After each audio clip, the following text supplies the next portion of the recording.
परमेश्वर यीशु, हम आज के वचन को तेरे हाथ में देते हैं प्रभु। हम मांगते हैं वचन एक दोधारी तलवार के समान है, जो लोगों के हृदय में ही नहीं जाए पर उनके जीवन भी बदले प्रभु। हमें सिर्फ वचन को सुनने वाला नहीं पर वचन पर चलने वाला बनना है प्रभु।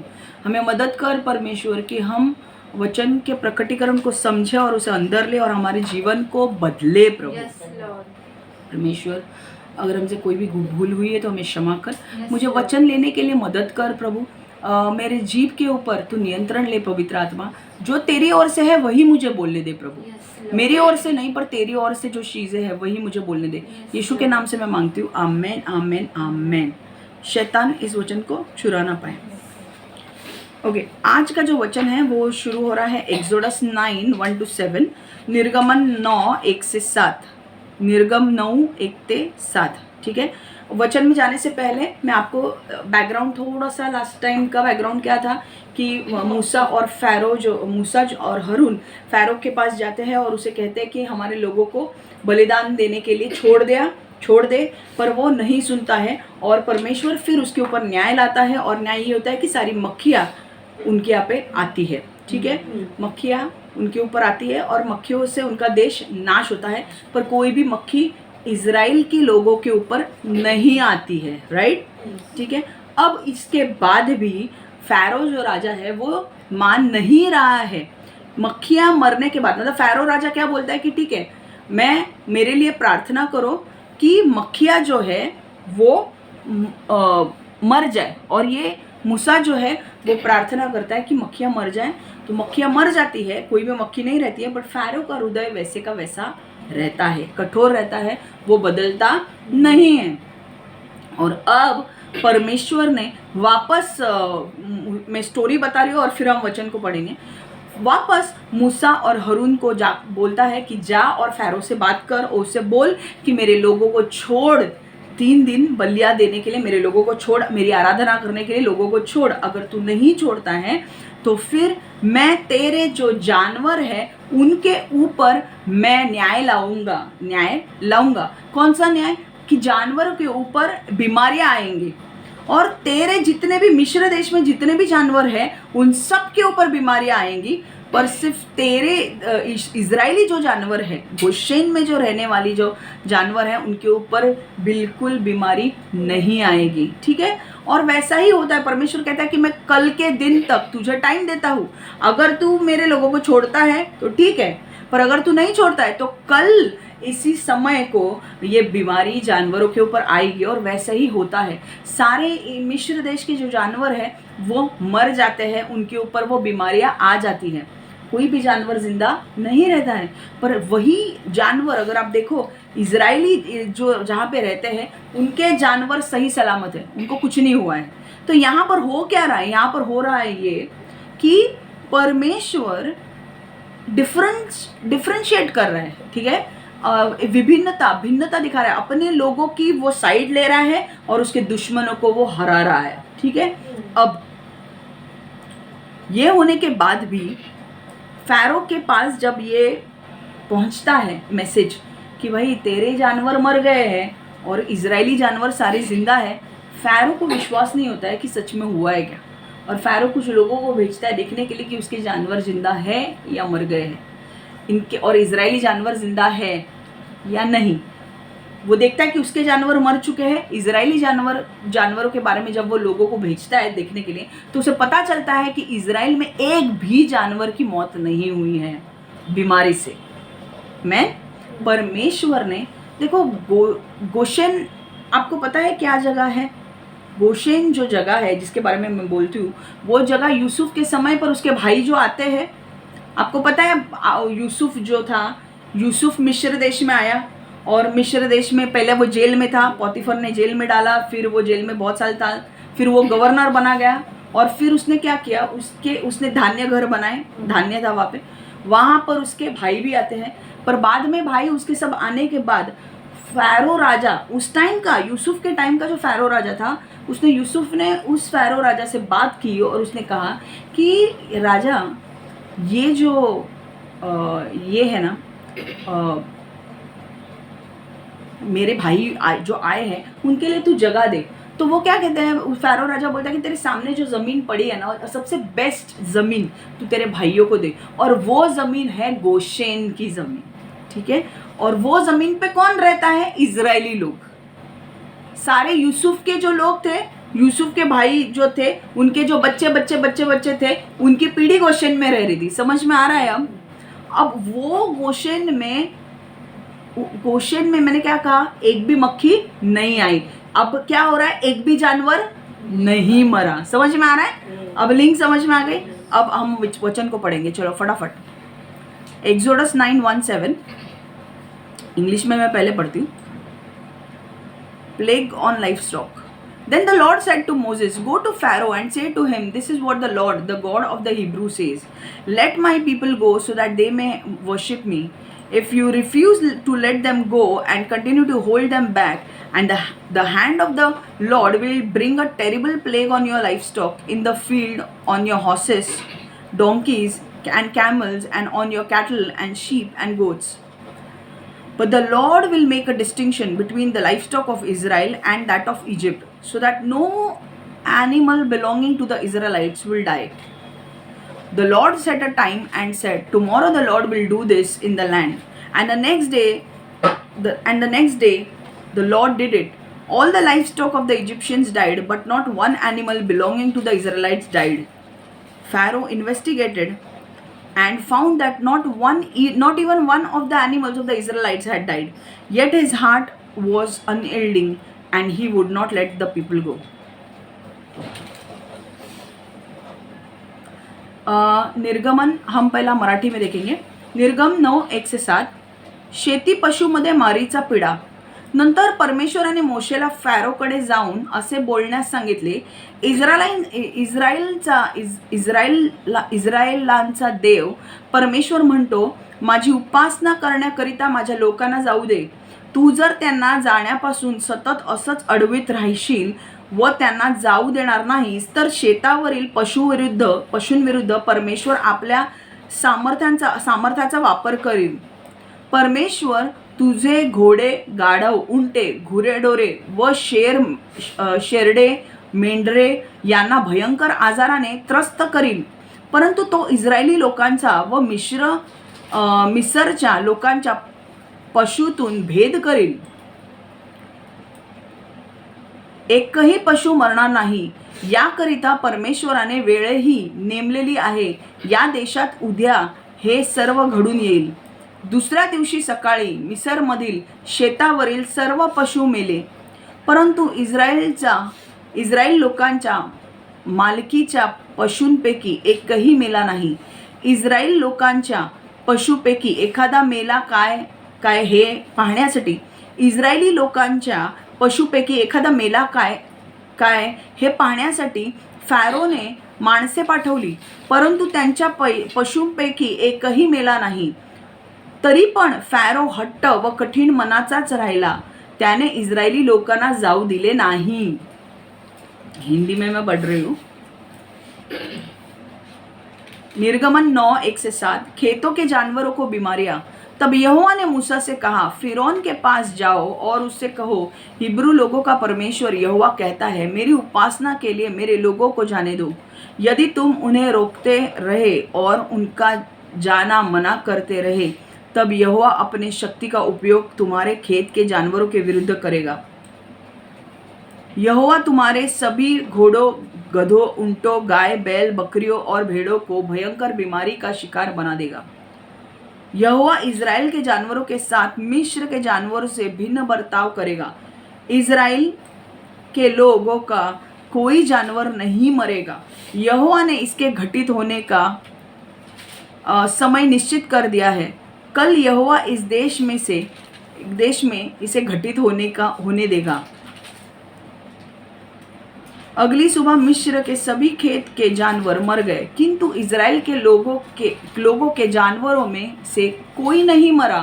फिरौन ने लोगों को यह देखने भेजा कि क्या इज़राइल के लोगों का कोई जानवर मरा या इज़राइल के लोगों को कोई जानवर नहीं मरा. फिरौन हट पकड़े रहा, उसने लोगों को नहीं जाने दिया. हालेलुया. समझ में आ रहा है. अब यहाँ पे पहला पॉइंट क्या है, देखो समझ में आ रहा है, स्टोरी समझिए आपको। अब यहाँ पे पहला पॉइंट क्या है, देखो इंग्लिश में बोल रही हूँ, if you don't repent God will hit you where it hits the most. If you don't repent God will hit you where it hits the most, it hurts the most.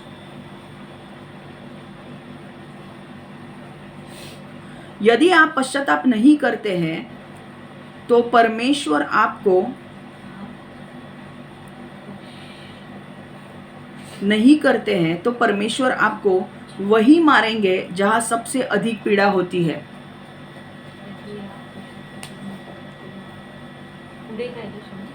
यदि आप पश्चाताप नहीं करते हैं तो परमेश्वर आपको वही मारेंगे जहां सबसे अधिक पीड़ा होती है।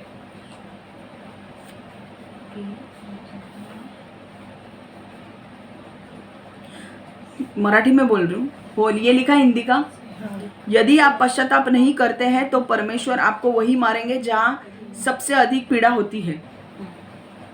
जर तुम्ही पश्चाताप केला नाही तर देव तुम्हाला जिथे सर्वात जास्त दुखावतं तिथे मारेल। कोई लिख रहा है मराठी में, जर तुम्ही पश्चाताप केला नाही तर देव तुम्हाला जिथे सर्वात जास्त दुखावतं तिथे मारेल।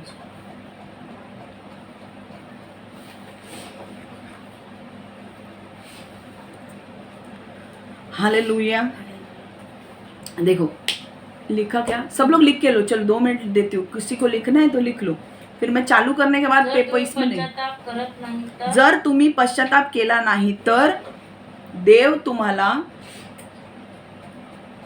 जिथे सर्वात जास्त दुखावतं, देव तुम्हाला जिथे सर्वात जास्त दुखावतं तिथे मारेल।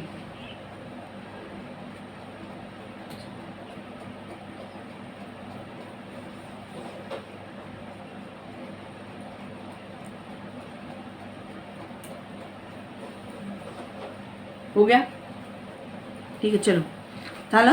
अभी बुक्स बंद करो प्लीज, अभी सुनो मेरी बात। अगर कुछ पॉइंट है तो फिर आप लिख के लो, या फिर ऑलरेडी वचन आ रहा है ना उसके बाद एक बार से कोशिश करो सुनने का वचन और बाद में अपने पॉइंट्स लिखो, ठीक है। अगर कुछ इंपॉर्टेंट पॉइंट है तो मैं ही बोलूँगी लिखो करके, ठीक है। देखो अब यहाँ पे उस टाइम पे एक चीज़ हमें सुनने की ज़रूरत है। एक तो पहले देखो 4 बार न्याय आ चुका था फैरो के ऊपर, पर वो सुधरा नहीं। ये 5वां न्याय था, ठीक है। और ये 5वां जो न्याय था वहाँ पे किसके ऊपर था वो हमें देखना है। उस टाइम पर के लोग, मैंने कहा ना, उनकी जो वो लोग थे वो क्या मानते थे कि हर चीज़ के ऊपर एक भगवान है, उसकी आराधना करेंगे तो हमें सब कुछ मिल जाएगा। तो वहाँ पे उस टाइम पे वो मानते थे कि जानवरों की रक्षा करने वाला भी एक भगवान होता है, और वो भगवान की अगर हम आराधना पूजा करते हैं तो हमारा भला होगा, हमारे जानवरों को कोई भी नुकसान नहीं होगा। इसीलिए परमेश्वर ने कहा कि अब मैं ऐसे चीजों के ऊपर न्याय लाने वाला हूं जहां से तुम्हें बहुत दर्द होने वाला है। इस जगह मैं तुम्हारे ऊपर न्याय लाने वाला हूं जहां से तुम्हें बहुत दर्द होने वाला है। अब तक मैंने जो न्याय लाए थे उससे कुछ ज्यादा तुम्हारा दर्द नहीं हो रहा था, पर अब मैं तुम्हारे जानवरों के ऊपर न्याय लाने वाला हूँ। और जानवरों के ऊपर भी कौन से भगवान के ऊपर वो न्याय ला रहा था, वहां पर हतोर करके एक देवी थी। वो हतोर इस देवी को मानते थे, उस देवी की पूजा करते थे।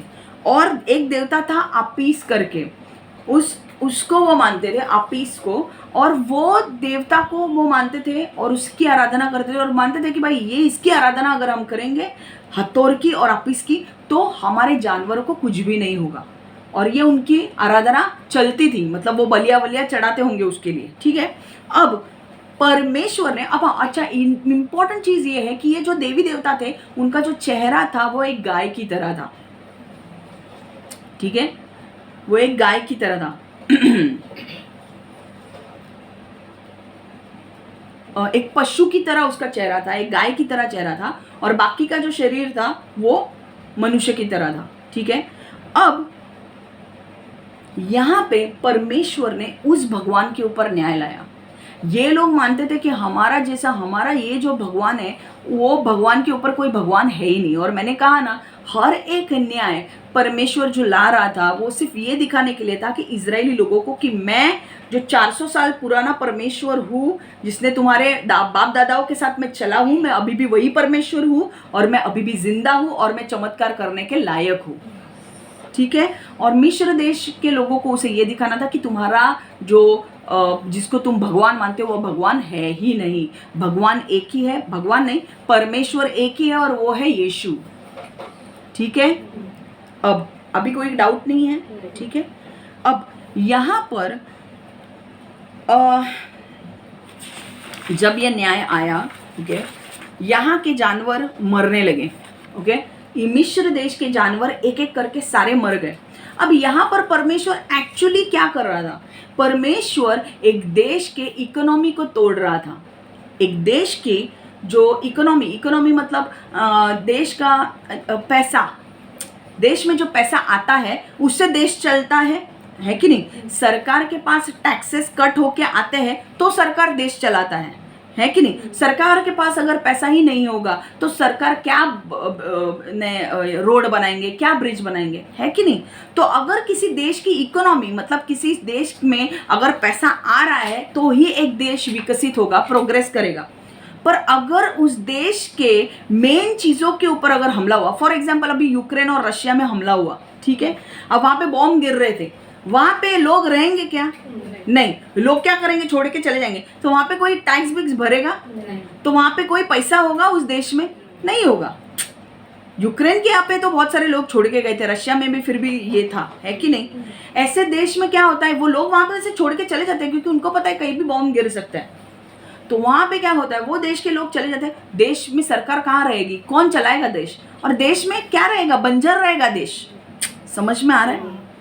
एक देश की, अगर आप एक देश को बोलते हो ना कि भाई अगर अमेरिका बहुत पॉश सिटी है या पॉश देश है, ये अगर जापान या दूसरे देश भी अगर आपने देखा होगा उसमें बहुत पॉश, सारी चीज़ें बहुत आधुनिक है, वहाँ पे टेक्नोलॉजी बहुत एडवांस है, वहाँ पर उनके पास पैसा है। समझ में आ रहा है? आज के अगर आप देखा जाए तो इकोनॉमी नंबर 1 यूनाइटेड स्टेट्स का है, सेकंड चाइना है, थर्ड जापान है, फोर्थ जर्मनी और 5वां नंबर अपना इंडिया का लगता है। ठीक है। और इसीलिए हमारा प्राइम मिनिस्टर, आपने देखा होगा हमारे देश में बहुत सारी चीज़ें हो रही है, कंस्ट्रक्शन, ब्रिज, ब्रिज, ट्रेन आ रहे हैं, कैसे हमारे पैसों से आ रहे हैं।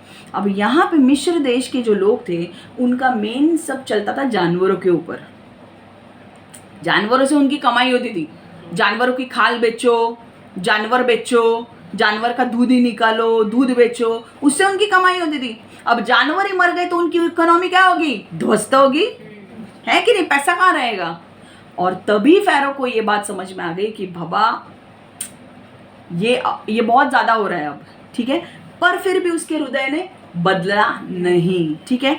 अब देखो एक चीज़ देखो, परमेश्वर अगर वैसे ही हमारे लाइफ में होता है, परमेश्वर तुम्हें टाइम देगा एक व्यक्तियों में, जैसे फ़ारो को टाइम दिया था कि बाबा 10 विपत्ति आने के पहले उसको टाइम दिया था कि ये जो विपत्ति आ रही है ये टाइम तुझे दिया जा रहा है कि तू बदल, तेरे हृदय को बदल, तेरे मन को बदल। ये अनुग्रह है तेरे ऊपर कि मैंने तुझे अगर परमेश्वर चाहता तो एक दिन में खत्म कर सकता था ना, फ़ारो को, लोगों को खत्म कर सकता था, टाइम देने की जरूरत ही नहीं थी। पर ये टाइम दिया था परमेश्वर हर चीज़ के लिए, हर मनुष्य के लाइफ में। जब वो मनुष्य कोई भी पाप करता है परमेश्वर उसे टाइम देता है पश्चाताप करने के लिए। पर अगर उस व्यक्ति ने उस टाइम पर पश्चाताप नहीं किया और वो अगर पाप करते गया तो उसके पाप का जो मटका है वो भर के उमड़ेगा। और एक दिन आएगा जब परमेश्वर उसके ऊपर फाइनल न्याय लाएगा और वो न्याय उसके सबसे ऐसे जगह पर मारेगा उसे जो वहां से वो हिल नहीं सकता। चेकमेट हो जाएगा वो। समझ में आ रहा है? और ये फ़ारो राजा को देखो, ये फ़ारो राजा को बताया गया था, फ़ारो राजा के खिलाफ परमेश्वर डायरेक्ट नहीं गया। इतने सारे 10 विपत्ति आई, 10 विपत्ति में से उसको बदलना था पर वो नहीं बदला। आपके जीवन में भी मैं एक चीज़ बोलती हूँ, अगर आप कोई भी पाप कर रहे हो आपको पश्चाताप मन से करना ज़रूरी है, पश्चाताप का अर्थ क्या है कि बाबा मैंने जो पाप किया है उसे स्वीकार करो और परमेश्वर से माफी मांगो और फिर वो पाप बंद करो करना। ऐसा नहीं कि माफी मांग के वापस पाप करो। अगर तुम ये माफी मांग के पाप कर रहे हो, माफी मांग के, तो वो पश्चाताप हुआ ही नहीं। समझ में आ रहा है? और ऐसे वक्त पे परमेश्वर देखेगा कि मैंने एक तुम्हें समय दिया है, उस समय में तुम नहीं बदले हो।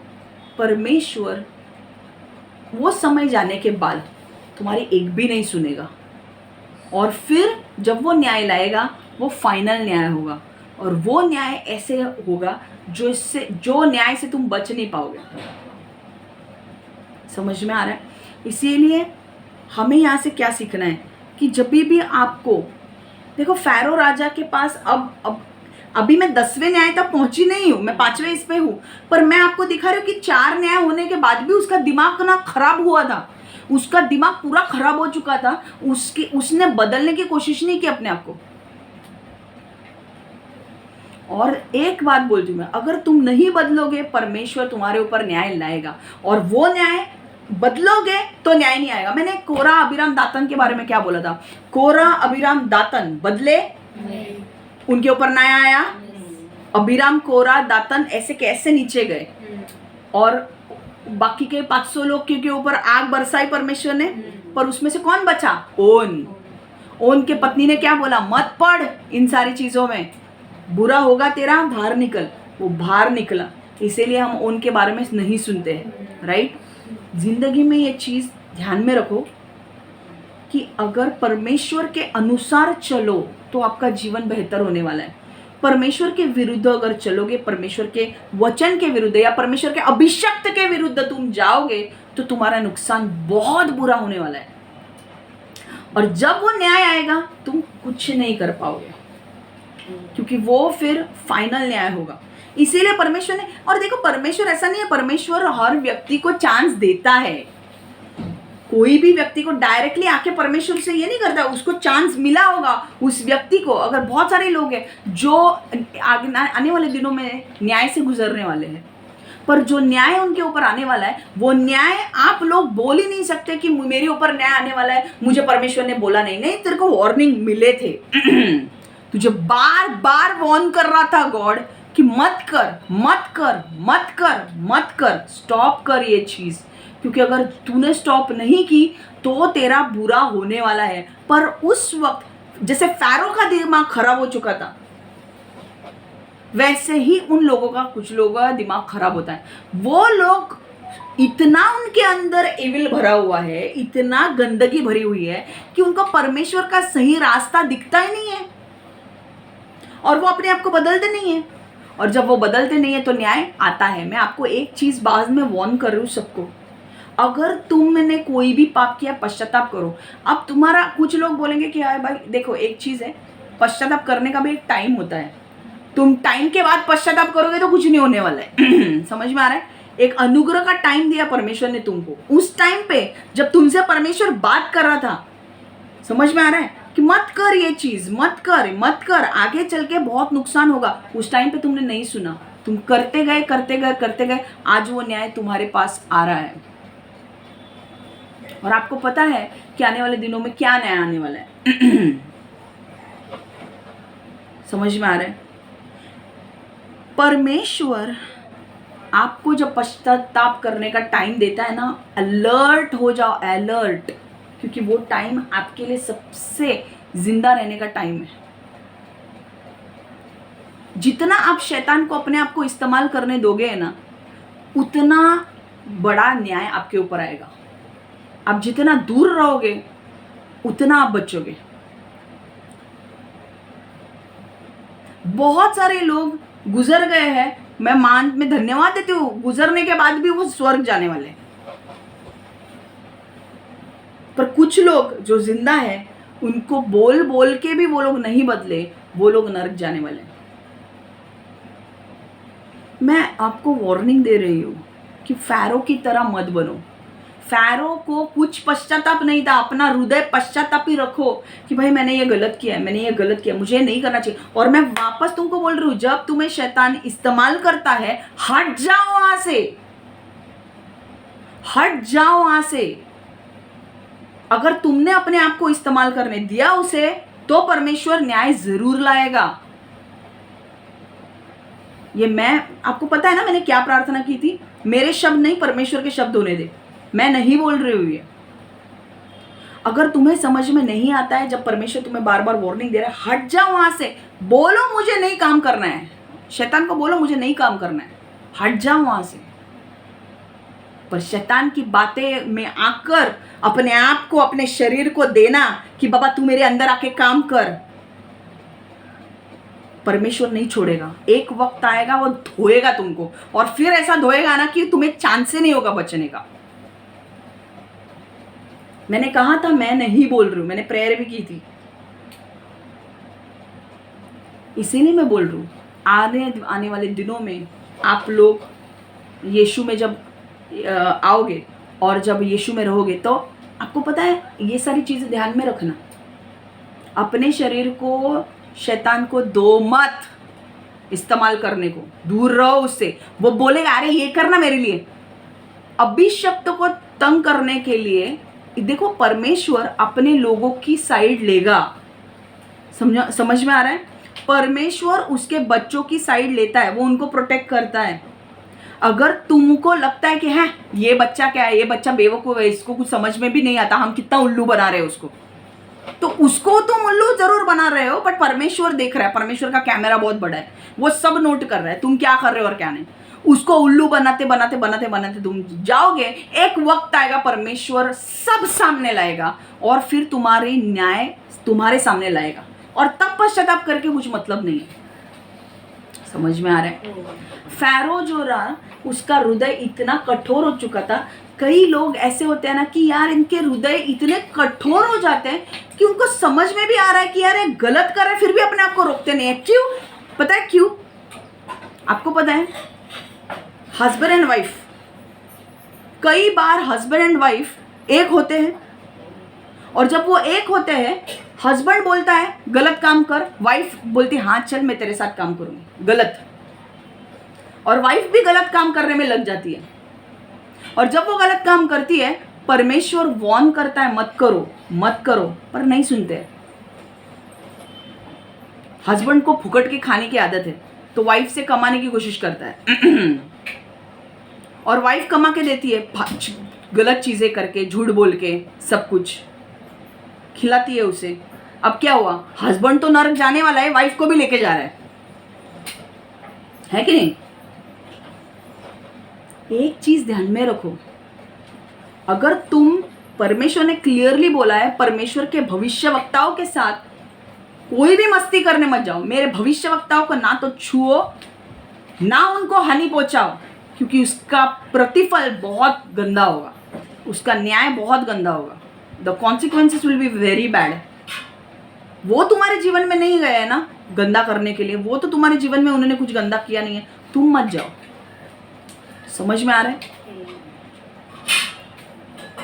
इजरायली लोग परमेश्वर के बहुत करीबी लोग थे, भले वो चल नहीं रहे थे, फिर भी उनके बाप दादा जो चले थे ना, उसके वजह से उनके ऊपर अनुग्रह था, और इसीलिए परमेश्वर उनको अपने बच्चा मानता था। और जब ये मिस्र देश के लोग उन्हें सता रहे थे ना, परमेश्वर उसे पर्सनली ले रहा था कि तू मेरे बच्चों को सता रहा है क्या, अब मैं तेरे को दिखाता हूं। मेरा टाइम नहीं आया ना, 430 साल पूरे नहीं हुए हैं, इसलिए मेरे हाथ बंधे हुए हैं, पूरे होने दो, फिर मैं निकालता हूं तुम्हें मिस्र से।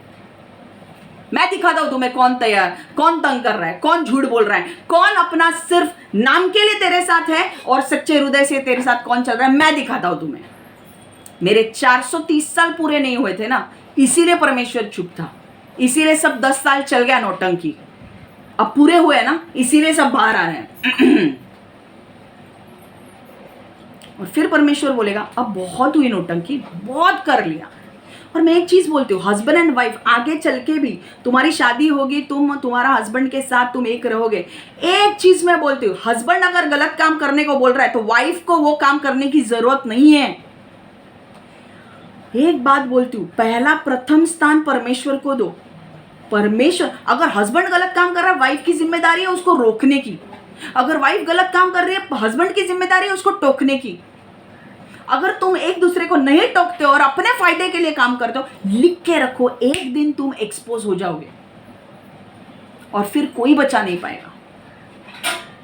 और फिर न्याय इतने लेवल पे जाएगा ना कि तुम सोच भी नहीं सकते, तुम्हें पता भी नहीं था कि तुम ये लेवल का न्याय तुम्हारे ऊपर आएगा। तुम्हें लग रहा था अरे यार नहीं, सिर्फ ऐसे ही थोड़ा बहुत होगा कुछ, पर इतने लेवल का न्याय मेरे ऊपर आएगा वो मुझे पता नहीं था। परमेश्वर देखता है तुम्हारे, मैंने कई बार ये चीज बोली है, परमेश्वर तुम्हारे हृदय को देखता है। हाँ, तुम क्या कपड़े पहनते हो, ये बॉलीवुड स्टार्स वार्स बहुत बड़े बड़े लाख रुपए के कपड़े पहन के जाते हैं, परमेश्वर उनके कपड़े नहीं देखता, उनके हृदय देखता है बॉस। कोई भी बाकी के लोग है ना कपड़े देखते होंगे, भाई इसने लाख रुपए के कपड़े पहने, इसने ये इसके इतने कपड़े पहने, परमेश्वर तुम्हारे हृदय को देखता है। एक आदमी पढ़ा लिखा भी नहीं होगा ना, उसका हृदय अच्छा होगा ना, परमेश्वर से कहीं ऊंचा लेकर जाएगा। पर अगर तुम्हारे हृदय खराब है ना, लालच तुम्हारे अंदर है दूसरे का छीनने की, ये करने की, जादू टोने करके दूसरों से लेने की, समझ लो तुम्हारा खत्म, तुम होने वाले हो खत्म। परमेश्वर नहीं जिंदा रखेगा तुम। ऐसे लोगों को परमेश्वर घृणा करता है, ऐसे लोगों से जो लालची है। समझ में आ रहा है? हृदय को साफ रखना सीखो। अब क्या है, अब कुछ लोगों का टाइम आ चुका है, न्याय हो चुका है और अब वो न्याय नहीं बदलने वाला है। अब तुम कितना भी रो, कितना भी सिर पटकाओ, कुछ नहीं होने वाला है। जब बदलना था तब नहीं बदले, अब कुछ नहीं होने वाला है। और अब तुम रेडी हो जाओ अपने न्याय को फेस करने के लिए। समझ में आ रहा है? तो यहां से ये पॉइंट से तुम क्या सीखोगे आगे चल के? देखो तुम्हारे लाइफ में भी बहुत सारे ऐसे टेस्ट आएंगे जहां पे परमेश्वर में आने के बाद अलग अलग टेस्ट से तुम भी गुजरोगे। कभी तुम्हें टेस्ट होगी लालचीपन करने की या कुछ, पर परमेश्वर के बाइबल में क्या लिखा है? नहीं करना है तो तुम्हें भी अपने आप को बदलना है। You have to do the shadow work. तुम्हें अपने मन को बोलना है, नहीं मुझे परमेश्वर के साथ ही चलना है, मुझे परमेश्वर के वचन के अनुसार ही चलना है। वो बोल रहा है इसलिए मैं नहीं करने वाला, मेरा हस्बैंड बोल रहा है इसका लूट, तो मैं नहीं लूटने वाली हूँ। परमेश्वर बोलता है ये गलत है, तो ये गलत है, मैं नहीं करने वाली हूँ। हस्बैंड को बैठे बैठे ब्रेड तोड़ने की आदत है, वाइफ के भरोसे, वाइफ लाके देती है वो तोड़ता है, बाकी उसके कुछ काम धंधे नहीं है। इसीलिए ये सब नौटंकी चल रही थी।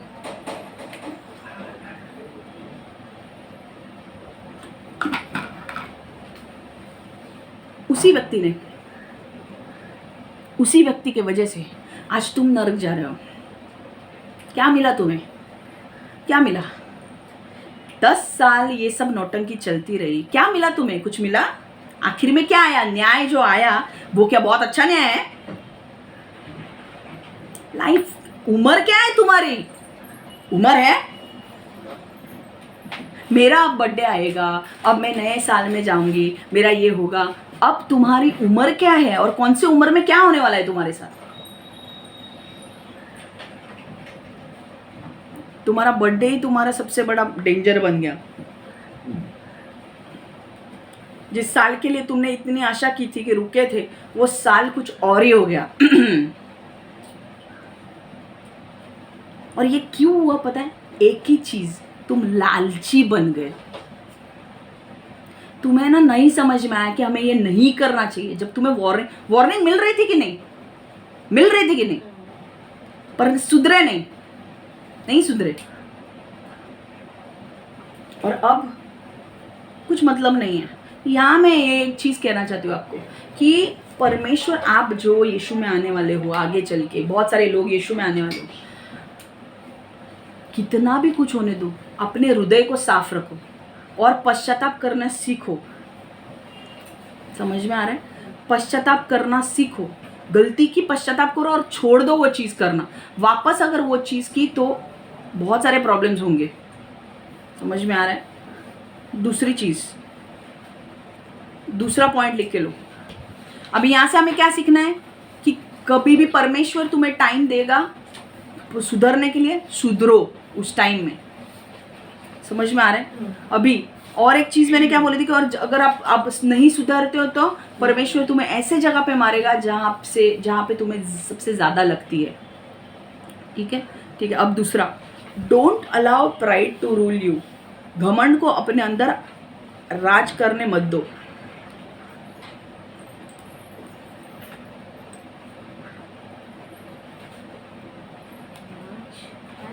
राज करने मत दो, घमंड को अपने अंदर राज करने मत दो।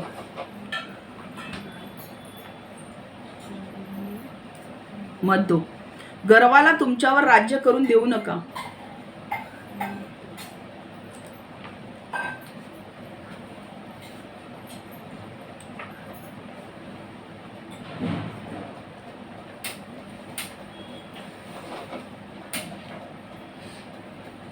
देखो फैरो, अगर एक्सोडस 9:7 देखेंगे हम, निर्गमन 9:7 7वां वचन, pharaoh, exodus 9:7, pharaoh investigated and found that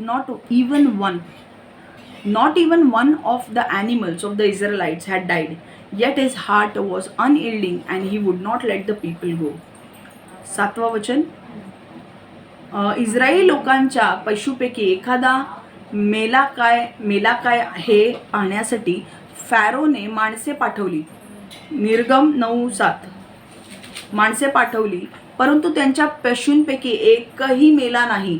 तरी पण फॅरो हट्ट व कठीण मनाचाच राहिला, त्याने इस्रायल लोकांना जाऊ दिले नाही। हिंदी में पढ़ रही हूँ। फैरो ने, निर्गमन 9:7, फिरौन ने लोगों को यह देखने भेजा कि क्या इस्राएल के लोगों का कोई जानवर मरा या इस्राएल के लोगों को कोई जानवर नहीं मरा। फिरौन हट पकड़े रहा, उसने लोगों को नहीं जाने दिया। फिरौन ने लोगों को यह देखने भेजा कि क्या इस्राएल के लोगों का कोई जानवर मरा या इस्राएल के लोगों का कोई जानवर नहीं मरा। फिरौन हट पकड़े रहा, उसने लोगों को नहीं जाने दिया। हुआ क्या, फैरो ने, देखो एक मैंने क्या कहा, डोंट अलाउ, सेकंड पॉइंट है don't allow pride to rule you. घमंड को अपने अंदर राज करने मत दो, गर्वाला तुमच्यावर राज्य करून देऊ नका। देखो फैरो को जब पता चला कि जानवर जो इजराइल के नहीं मरे हैं, तो उसे किसी ने आके बोला कि अरे इधर मिस्र देश के ही जानवर मर गए, इजराइल के जानवर अच्छे हैं। जब फैरो ने सुना कि ये सब है, उसने किसी लोगों को भेजा और बोला कि जाओ देखो कि सच में मरे या नहीं। उसने देखा कि कोई मरा नहीं था, वो जानवर मरे नहीं थे। और जब उसने देखा कि जानवर मरे नहीं थे, तो उसके बाद तो उसका हृदय ये होना चाहिए था ना, नम्र होना चाहिए था ना, पर वो नम्र नहीं हुआ। वो फिर भी अपने हृदय को कठोर करता गया और उसने क्या किया, उसने लोगों को भेजा नहीं। उसने देखा कि परमेश्वर का हाथ है, परमेश्वर ने इजरायली जानवरों को बचाया, मिस्र के जानवरों को मार डाला बीमारी के साथ। वही बीमारी यहाँ पे भी होनी चाहिए ना, पर यहाँ पे बीमारी आई नहीं इजराइल में, और सारे जानवर जो है वो सारे जानवर बच गए, पर यहाँ पे मिस्र के हर एक जानवर मर गया। यहाँ से हमें सीखना क्या है कि इतना जब तुम अब एक एक विपत्तियों को देखते हो तुम्हारे लाइफ में, कई बार कभी भी जब परमेश्वर, सारी विपत्तियां जो तुम्हारे जीवन में आती है वो इसके लिए नहीं होती है, न्याय के लिए नहीं होती है, कई बार तुम्हें कुछ सिखाने के लिए भी होता है। पर जब विपत्ति आती है तो हमें पूछना चाहिए कि परमेश्वर इस विपत्ति से तो हमें क्या सिखाना चाहता है। समझ में आ रहा है? फैरो ने ये नहीं किया, फैरो देखते गया, हो रहा है, एक विपत्ति, 2, 3, 4, 5, 6, ये 5वीं विपत्ति थी। पहले विपत्ति नील नदी का पानी खून में बदल जाना, दूसरी वहां से मेंढक आना, तीसरा जुए आना, चौथा मक्खी आना, और ये 5वीं क्या थी, जानवर मरना। इतना होने के बाद भी वो नहीं सुधर रहा था। कई लोगों को वार्निंग के ऊपर वार्निंग मिली, फिर भी वो नहीं सुधरे और फिर उनका अंत हुआ। वैसा है ये। अब क्या मेन कारण क्या था फैरो का हृदय जो था वो घमंडी था, उसके अंदर बहुत घमंड था, वो अपने आप को सुपीरियर मानता था। कोई आदमी, आप देखो कि बॉस उसके सामने इतने जानवर मर रहे, एक अगर हमारा एक भी कुत्ता मरता है, पालतू कुत्ता, तो हमारे हृदय को चोट पहुंचती है, बराबर है ना। अगर हमारे इंडिया में अगर हमने जानवर पाल के रखे हैं सपोज, और उन जानवर सबके सब मरते हैं, जिसके ऊपर से हमारा फायदा होने वाला है, जो इसका दूध बेच के हम पैसे कमा दें, अगर वो मर गए तो हमें दुख नहीं होगा, पर उसे फिर भी कुछ नहीं हो रहा था। और उसे ये नहीं था कि बाबा कुछ नॉर्मल बीमारी आ गई, वैसा नहीं था। यहाँ पे परमेश्वर ने न्याय लाया था और बीमारी लाई थी, तो परमेश्वर ने उसको चांस भी दिया था और बोला भी था कि मैं कल न्याय लाने वाला हूँ। समझ में आ रहा है। आज अगर तेरा मन चाहता है तो तू आज बोल कि इनको जाने देना है, तू छोड़ उनको, कल बीमारी नहीं आएगी। पर कल तक उसने नहीं सोचा और उसने क्या बोला, नहीं जो करना है वो कर। समझ में आ रहा है। एक नॉर्मल सी बीमारी जब आती है तब समझ सकते हैं, पर ये तो न्याय ला रहा था, फिर भी उसका हृदय इतना कठोर था कि वो टस से मस नहीं हो रहा था। उसने बोला मेरे घमंड जो था, वो घमंड उसके अंदर था कि नहीं, मैं बदलूंगा नहीं। और मैं एक बात बोलती हूँ, जितना घमंड अपने आप के अंदर रखोगे, घमंड आपको लेके गिरेगा। आपके अंदर जब आप घमंड लाओगे तो घमंड आपको लेके गिरेगा। मैं एक बात बोलती हूँ, देखो एक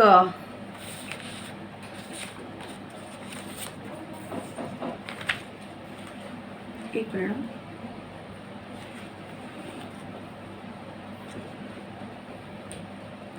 देखो ये मैं वैसा ही है जैसे मैंने पहले बोला था। अगर तुम्हें टाइम दिया जाएगा बदलने के लिए, अगर तुम नहीं बदलते हो तो परमेश्वर अपने स्वर्गदूतों को भेजकर तुम्हें वार्निंग देगा कि ये मत कर, ये मत कर, ये मत कर। पर उसके बाद भी अगर तुम करोगे तो न्याय फाइनली परमेश्वर अपने हाथ ले ही लेगा। ठीक है, ओके। तो यहाँ पे स्वर्गदूत नहीं आए थे, यहाँ पे मूसा और हारून बोलने के लिए आए थे कि ये मत कर। कई जगह पे आपके यहाँ पे स्वर्गदूत आए थे और उन्होंने वार्निंग दी थी, है कि नहीं? वार्निंग मिली थी कि नहीं? कि बिना वार्निंग के कुछ हुआ? बिना वार्निंग के कुछ नहीं हुआ ना, वार्निंग मिली थी ना। तो जब वार्निंग मिलने के बाद जब तुम उसको नहीं करते हो, जब तुम नहीं बदलते हो, तो क्या होने वाला है? न्याय कठोर होने वाला है। और वही क्या हुआ, घमंड जो है ना, देखो एक चीज़ है, शैतान घमंड के वजह से गिरा था। ओके, शैतान ने घमंड किया, मुझे वही राज ये चाहिए, सिंहासन चाहिए जो परमेश्वर जिस पे बैठता है। तो परमेश्वर को निकाल के उसको वहाँ पे बैठने की लालच हुई, परमेश्वर ने उसे लात मार के नीचे फेंक दिया। आज वही शैतान को जब तुम गले लगाते हो, तुम्हें क्या लगता है वो शैतान तुम्हारे अंदर अच्छे बीज बोएगा या खराब बीज बोएगा? वो जिसके बाप के तुम हो, उसी बाप का डीएनए होगा ना। समझ में आ रहा है? डीएनए जो जिसके तुम हो, अभी तुम शैतान के अगर हो तो शैतान की चीजें तुम्हारे अंदर आएगी, तुम परमेश्वर के हो तो परमेश्वर की चीजें तुम्हारे अंदर आएगी। परमेश्वर तुम्हें शैतान के बीज नहीं डालेगा ना तुम्हारे अंदर, ना शैतान परमेश्वर के बीज डालेगा। तो तुम्हें अक्कल होनी चाहिए कि बॉस हमें लड़ना भी है तो हमें कहाँ किस हद तक जाके करना चाहिए था वो चीजें, या पहले हमें सुधरना चाहिए था, क्योंकि ये चीज हमें लेकर डूबती इतना अंदाजा ही नहीं था हमें। तुम वो डाल रहे हो, तुम्हें क्या लग रहा था इतने साल कि तुम ये सब कर रहे हो? क्या ये अनदेखा होगा? परमेश्वर कभी इसके बाद देखेगा नहीं? परमेश्वर वार्निंग दे रहा है, फिर भी तुम वहां से बाहर नहीं निकले। कुछ भी रीजन दे के बाहर निकलना था, है कि नहीं? ऑप्ट आउट ऑप्शन होता है कि नहीं, कि तुमको नहीं करना है नहीं करो, दूसरों को चांस मिलेगा, किसी को एटलीस्ट बच तो जाते हैं, है कि नहीं? पर तुम्हारे लालच, तुम्हारा घमंड, पैसा चाहिए भाई, पैसा के लिए करना है। और हमारा जो जोरू है वो तो काम करता नहीं है, हमारा जो हस्बैंड है वो काम करता नहीं है, उसको कैसे खिलाएंगे? तो अपन को मेहनत करनी पड़ेगी। तो वो मेहनत करके करके करके आज उसी के वजह से तुम जा रहे हो नरक। अक्ल होनी चाहिए थी कि बॉस एक तो तुम लड़ रहे हो, तुम नॉर्मल चीज़ों से, नॉर्मल व्यक्ति से नहीं लड़ रहे हो, तुम एक ऐसे व्यक्ति के साथ ये काम कर रहे हो जो भविष्यवक्ता है, जो अभिशप्त है। सिर्फ बाइबल पढ़ते रहने से कुछ नहीं होता, 1 चैप्टर 2 चैप्टर 3 चैप्टर वो अंदर जाने चाहिए। ये नौटंकी बंद करो सिर्फ बाइबल पढ़ने की। और मैं सभी को बोल रही हूँ, ये सिर्फ नौटंकी जो तुम करते हो ना, बाइबल अरे 1 2 3 4 5 6 7 8 चैप्टर पढ़ लिए, एक भी चीज़ अंदर ली नहीं लिया। सिर्फ एक्टिंग करने की। बाइबल में इतने चैप्टर्स पढ़े, उतने चैप्टर्स पढ़े, ये वचन आया, वो वचन आया, एक भी वचन अंदर नहीं लिया, आया न्याय। क्यों न्याय? इसलिए आया क्योंकि तुमने परमेश्वर का नाम व्यर्थ में लिया है। परमेश्वर तू मेरा भलाई करेगा, तू मेरा भला करेगा। परमेश्वर बोला मैं तेरा भला करूं? तू मेरे अभिषक्त के पीठ पीछे इतने सारे काम कर रहा है, मैं तेरा भला करूं? मेरा नाम फालतू में ले रहा है, मेरे लिए एक्टिंग कर रहा है, इतने साल तू एक्टिंग कर रहा है, मेरा नाम लेके। उपवास भी करना है तो परमेश्वर का नाम लेके कर रहे हो। परमेश्वर के लिए उपवास कर ही नहीं रहे हो तुम, किसी और के लिए कर रहे हो, और वो भी अभिषक्तों को गिराने के लिए उपवास। है कि नहीं? ये सच है कि नहीं? तो तुमको लगता है परमेश्वर बहुत भलाई करने वाला है? गाड़ी चाहिए, घर चाहिए, ये चाहिए, वो चाहिए। अक्ल होनी चाहिए थी थोड़ी कि हम कहाँ जा रहे हैं। मैं इसीलिए बोलती हूँ, देखो परमेश्वर क्यों बोलता है कि व्हेन यू हैव, जब तुम सेक्स करते हो, ओके, जब तुम शारीरिक संबंध बनाते हो, उस व्यक्ति के साथ तुम एक होते हो, उसके स्पिरिट्स तुम्हारे अंदर आते हैं, तुम्हारे स्पिरिट्स उसके अंदर जाते हैं, तुम एक होते हो। वो फिर शादी के वक्त परमेश्वर वो बोलता है कि शादी के वक्त जब वाउस पढ़े जाते हैं ना, वाउस जब हम ये लेते हैं ना, हम बोलते हैं ना कि मैं ये करूँगी, ये करूँगी, ये करूँगी, मैं ऐसा ऐसा मानती हूँ मेरे हस्बैंड को, मैं ऐसा ऐसा मानती हूँ मेरे वाइफ को।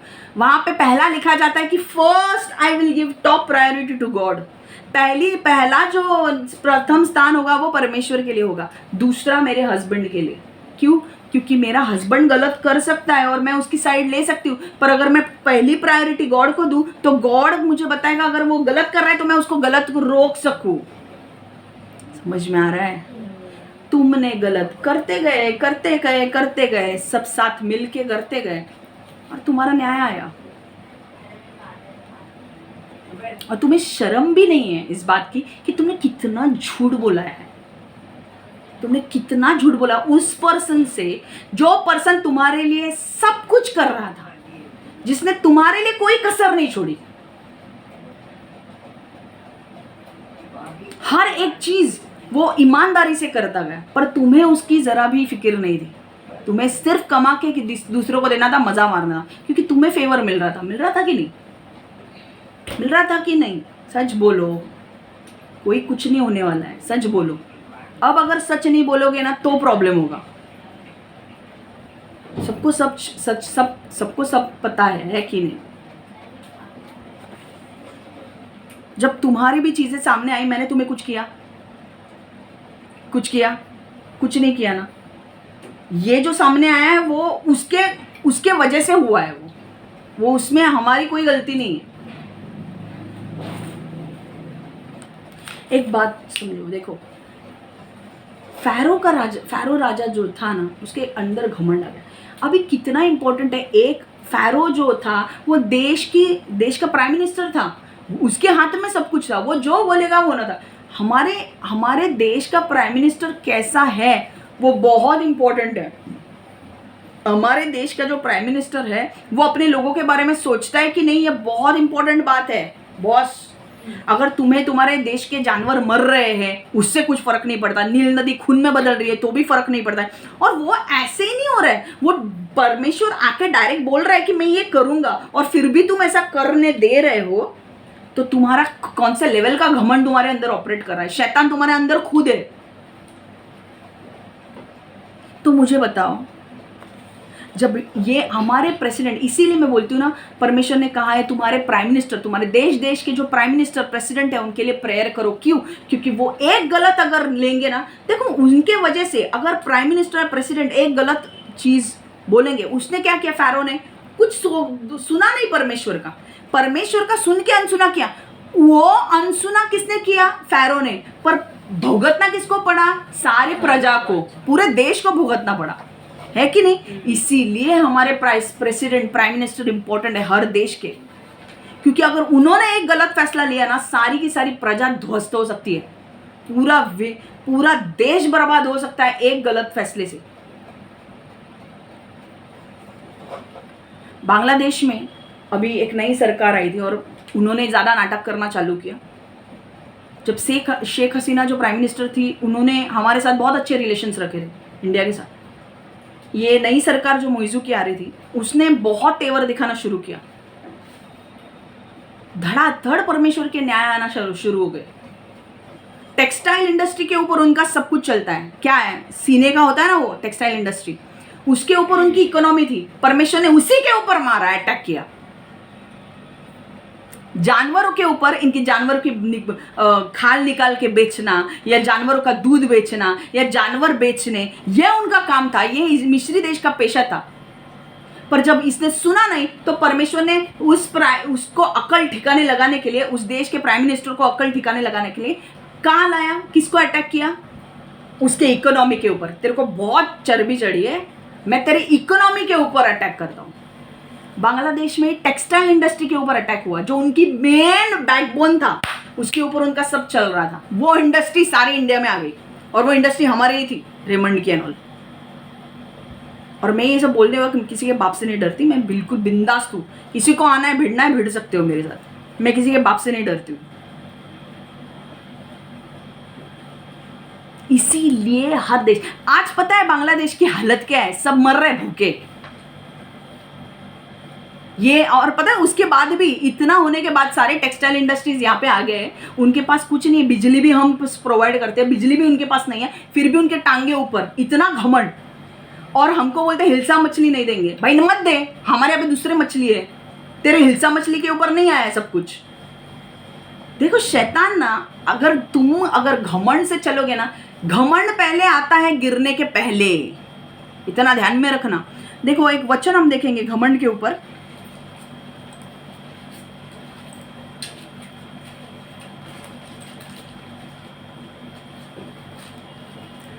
जेम्स 4:6। देखो कोई भी देश में, एक ध्यान में रखो, प्रेसिडेंट प्राइम मिनिस्टर हो, नम्र रहो, परमेश्वर के अनुसार चलो, तो तुम्हारा देश फलवंत होने वाला है। तुम अगर परमेश्वर के विरुद्ध चलोगे, तुम्हारा देश उन्नति नहीं करने वाला है। इतना ध्यान में रखो। जो तुम्हारे पास है ना, वो भी छीन के लिया जाएगा। आज उनके पास पता है चावल भी नहीं थे, बांग्लादेश के पास हमसे मांग रहे थे वो चावल। क्यों? इतने लेवल पे आ गया उनके स्टैंडर्ड।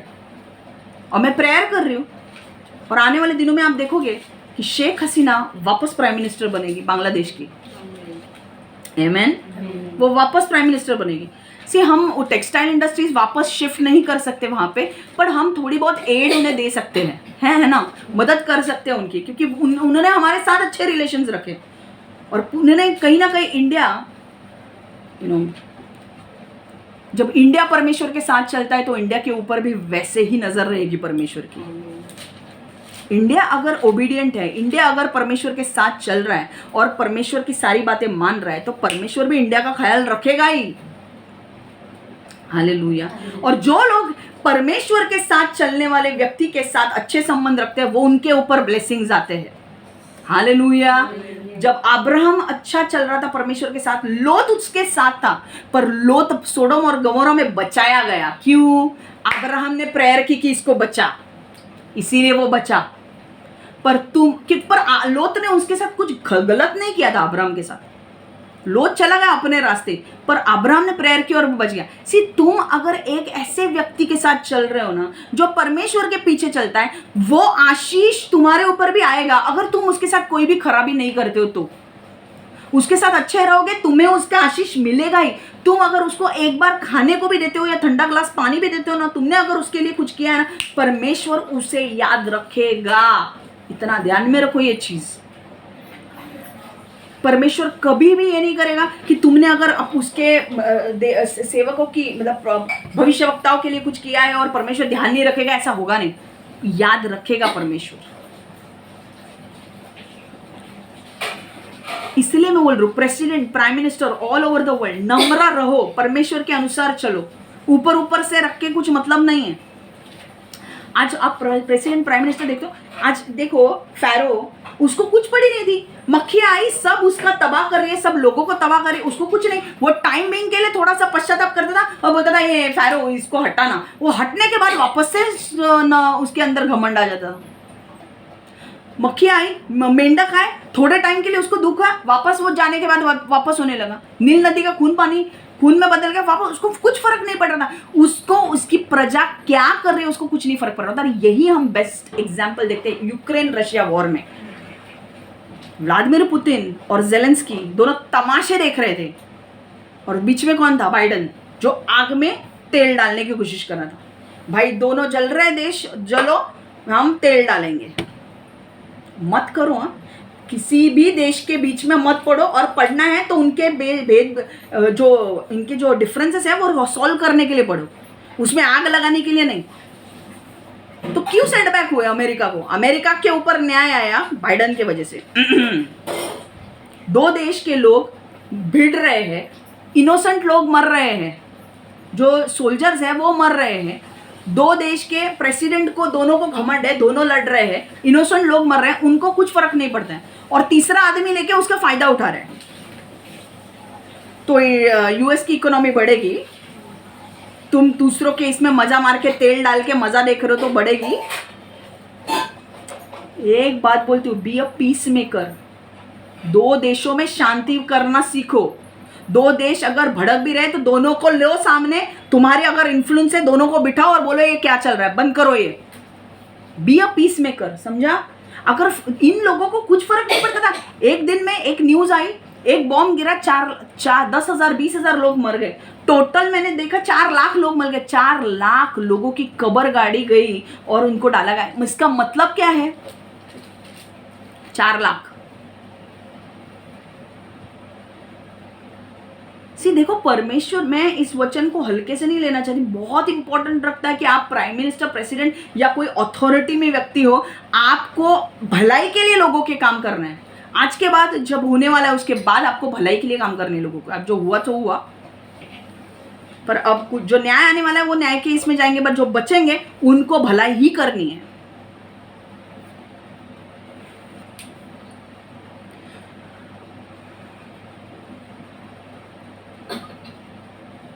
देखो, मैं ये नहीं बोलती हूँ कि प्राइम मिनिस्टर है, प्रेसिडेंट है, वो कभी गलती नहीं करेंगे, गलती कर सकते हैं। इसीलिए हमको उनके लिए प्रार्थना कर लेनी है कि परमेश्वर के भय में वो चले। उनके साथ ऐसे काउंसलर्स होने चाहिए जो उनको राइट गाइडेंस दे कि भाई ऐसा करे या ना करे, परमेश्वर के वचन से उनको गाइडेंस मिले। समझ में आ रहा है? तो हमें हमारे, आप जिस भी देश में हो, आपके प्रेसिडेंट, प्राइम मिनिस्टर के लिए प्रेयर करो कि वो सही देश को चलाए। अगर प्रेसिडेंट, प्राइम मिनिस्टर अगर आपके देश में सही चलाएंगे देश को, तो आपके देश की उन्नति होगी। हालेलुया। फैरो को कुछ पड़ी नहीं थी, उसके लोग भी मर रहे, उसको कुछ फर्क नहीं। जब 10वां विपत्ति आएगा तब आप समझोगे। देखो, एक घमंड, मैं घमंड के बारे में आपको बोलना चाहती हूँ। जब भी आपको ऐसा लगता है ना कि आपके अंदर घमंड आ रहा है, ये वचन को ध्यान में रखो। जेम्स 4:6, याकूब की किताब 4:6, but he gives, James 4:6, but he gives us more grace. That is why the scripture says, God opposes the proud but shows favor to the humble. याकूब 4:6, याकूब 4:6. पण देव आम्हावर त्यातूनही मोठी कृपा करतो. त्यासाठीच पवित्र शास्त्र म्हणते, देव गर्विष्ठांचा विरोध करतो पण नम्र जणांवर तो दया करतो. मिला?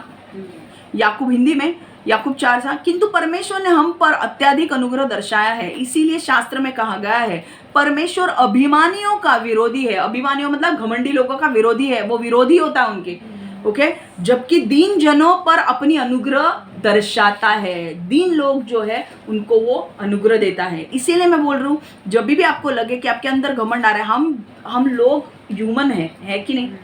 हम लोग कोई रोबोट नहीं है या हम कोई गॉड नहीं है. हमसे गलती हो सकती है, पर गलती होने के बाद करना क्या है? पश्चाताप करना है. और पश्चाताप दिल से करना है, ऊपर ऊपर से नहीं. दिल से पश्चाताप करना है कि परमेश्वर मेरे हाथ से गलती हुई है, मुझे ये नहीं करना, और वो छोड़ देना है वो काम. जब तुम उसको पकड़ के रखते हो ना उस काम को, फिर तुम्हारा पश्चाताप नहीं रहता है. समझ में आ रहा है? और एक वचन देखो, प्रोवर्ब्स 29:23, नीति वचन 29:23, नीति सूत्रे 29:23. Pride brings a person low, but the lowly in spirit gain honour. Pride brings a person low, but the lowly in spirit gains honour. नीति वचन 29-23 नीतिवचन नीतिसूत्रे. माणसाचा गर्व त्याला खाली आणतो. जर एखाद्याला तो इतरांपेक्षा चांगला आहे असे वाटत असेल तर त्यामुळे त्याचा नाश होईल. पण जर एखादा माणूस विनम्र असेल तर इतर लोक त्याचा आदर करतील. नीतिवचन 29-23. मनुष्य को अहंकार नीचा दिखाता है, किंतु वह व्यक्ति जिसका हृदय विनम्र होता आदर पाता है. हालेलुया. मनुष्य को अहंकार नीचे दिखाता है, किंतु वह व्यक्ति जिसका हृदय विनम्र होता है आदर पाता है. समझ में आ रहा है? तो अपने घमंड करोगे तो परमेश्वर तुम्हें नीचे लाएगा, अगर नम्र रहोगे तो परमेश्वर तुम्हें ऊंचा उठाएगा. हालेलुया. देखो एक है ना, दो अभी राजा के ऊपर, पता नहीं मुझे क्यों बार बोलने का, आपको बोर हो रहा है? नहीं ना, हो रहा है फिर भी मैं रुकने वाले नहीं हूँ. सुनो, देखो राजा जो प्राइम मिनिस्टर्स है, प्रेसिडेंट है, उनकी एक कहानी मैं बताने वाली हूँ कि प्रेसिडेंट और प्राइम मिनिस्टर जब परमेश्वर चुनता है तो उनकी जिम्मेदारी होती है कि वो अपने देश की भलाई देखे, अपने लोगों की भलाई देखे, उनके लिए क्या बेस्ट कर सकते हैं वो देखे. कुछ राजा जो बाइबल में, कुछ राजा जो बने थे, ओके, उन्होंने बहुत अच्छा काम किया. जैसे हम मानते हैं यूसुफ के बारे में, ठीक है. यूसुफ को देखो, सब लोग इधर देखो. कविता, आता कुठलं बाळ वाचतेस तू? वर बघ. हाँ, माझ्याकडे बघ. ठेव ते बंद कर. अब सुनो कोशी, ये देखो अभी ये यूज़ नहीं होगा, आने वाले दिनों में यूज़ होने वाला है. ये हल्के से मत लो इस वचन को, तुम्हारी लाइफ चेंज करेगा. तुम्हारी लाइफ तुम्हारे सामने कुछ लोगों की तबाह होते हुए देखी है तुमने. बेवकूफ़ मत बनो, सुनो. एक वचन भी आता है, पवित्र आत्मा की वजह से आता है. सुनो, बाइबल में जितने भी राजा थे, मैंने कहा ना, दाऊद के यहाँ से वंशावली से कहाँ कहीं राजा आए. कुछ लोगों ने अच्छा किया, कुछ लोगों ने बुरा किया, ठीक है. अब हम एक दो राजाओं के बारे में देखने वाले हैं जिन्होंने बहुत अच्छा किया है. मैं बताती हूँ तुम्हें कौन है वो. 2 राजा 21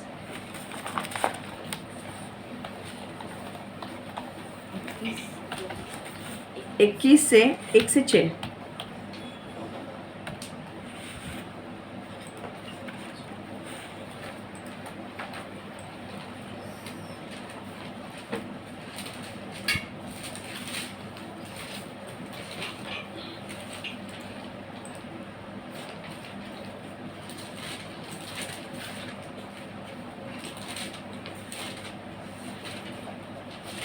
देखो, पहला हम अच्छा राजा के बारे में सुनेंगे, ठीक है. इसके बाद हम देखेंगे. चलो इधर देखो फटाफट.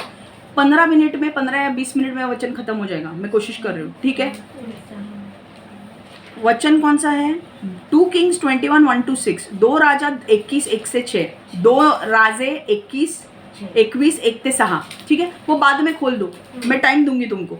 अभी 2 राजा के बारे में मुझे बताना है. सी ये बहुत इंपॉर्टेंट है. मैं आगे जाने वाली थी पर परमेश्वर ने मुझे यहीं पे रुकाया.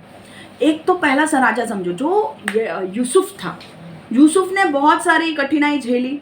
उसको अपने भाइयों ने बेच दिया. फिर वो पोतीफर के घर में रहा. पोतीफर के वाइफ ने भी गलत इल्ज़ाम डाला. फिर वो जेल में गया. जेल के बाद वो क्या गया? गवर्नर बनाया गया उसको. गवर्नर बनने के बाद, गवर्नर क्यों बना? क्योंकि उसने राजा के जो सपने थे उसे सही तरीके से अनुवाद किया. और सही तरीके से अनुवाद करके उसे क्या पता चला कि 7 साल गरीबी के आने वाले हैं, 7 साल अकाल के आने वाले हैं और 7 साल बहुतायत के आने वाले हैं. तो पहले बहुतायत के आएंगे, बाद में 7 साल अकाल के आएंगे. ये सपने का अनुवाद था, ठीक है. इसलिए परमेश्वर ने उसे, राजा ने जब देखा, फ़ारो, देखो 2 फ़ारो राजा है. ये फ़ारो राजा कैसा था? ये फ़ारो राजा कठोर था. बट वो फ़ारो एक टाइटल है. राजा का नाम अलग अलग होगा. फ़ारो सिर्फ एक टाइटल है, जिसके श्रीमती हम बोलते हैं ना, वैसा टाइटल है, ठीक है.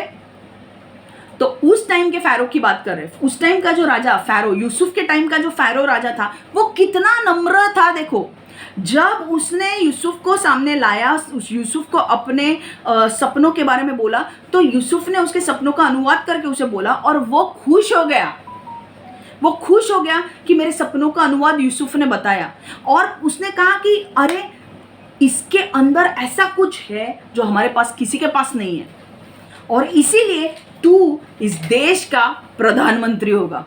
मैं सिर्फ नाम के लिए रहूंगा पर तू सच में प्रधानमंत्री होगा, क्योंकि ऐसा सपनों का अनुवाद किसी ने किया नहीं, मेरे जादूगरों ने भी करके नहीं दिखाया, पर तूने किया है, राइट।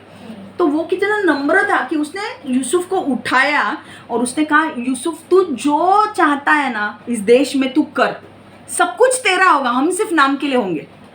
और यूसुफ के पास कौन था? परमेश्वर। यूसुफ को गाइडेंस कहाँ से मिलता था? परमेश्वर से। यूसुफ को पता था कि 7 साल अकाल के आने वाले हैं, उसके पहले 7 साल भौताए के हैं, तो मैं क्या करूंगा? मैं धान्य घर बनाऊंगा। धान्य घर बना के 7 साल भौताए के जो धान्य पीक आएगा हम कहाँ पे रखेंगे? धान्य घर में रखेंगे, ताकि जब अकाल का समय आए तो हम उसमें से निकाल के खा सकते हैं। और ऐसे ही हुआ।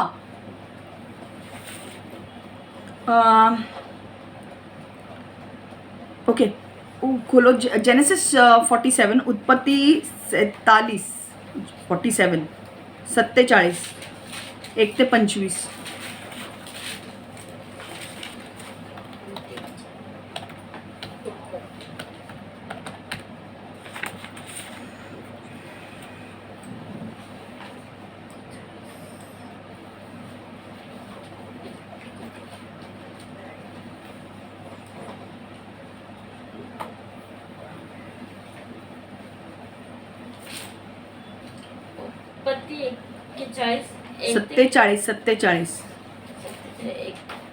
उत्पत्ति 47 तुम्ही घ्या।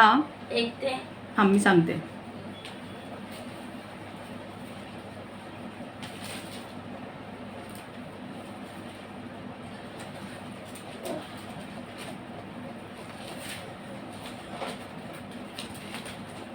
तेरह से हम पढ़ेंगे।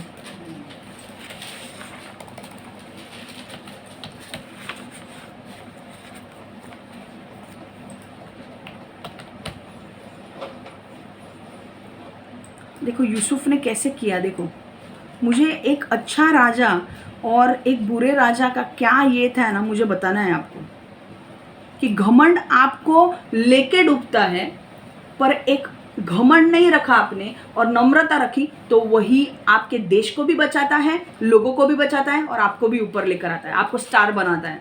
देखो 47, उत्पत्ति 47 13 से 25 हम पढ़ेंगे। There was no food, however, in the whole region because the famine was severe. Both Egypt and Canaan wasted away because of the famine. Joseph collected all the money that was to be found in Egypt and Canaan in payment for the grain that they were buying, and he's brought it to Pharaoh's palace. When the money of the people of Egypt and Canaan was gone, all Egypt came to Joseph and said, "Give us food. Why should we die before our eyes? Our money is all gone."